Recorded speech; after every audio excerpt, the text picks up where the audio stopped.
Before satellites watched the oceans, before drones hunted submarines, there was an aircraft that guarded the seas in silence. Long range, long endurance. This was the Lockheed P-2 Neptune.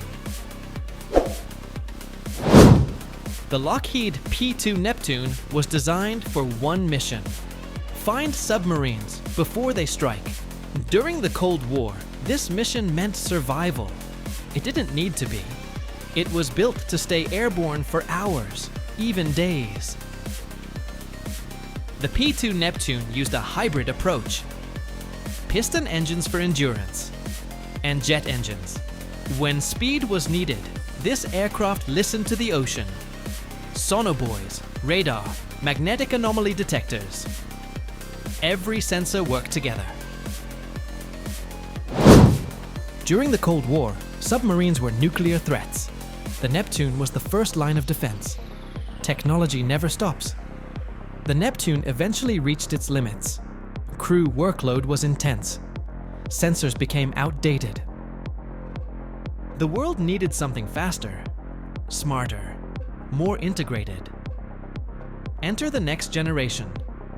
The P-3 Orion didn't replace the Neptune overnight, but it redefined maritime patrol.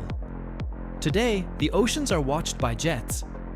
The P-8 Poseidon is faster, networked, and lethal. What replaced the Neptune wasn't just an aircraft.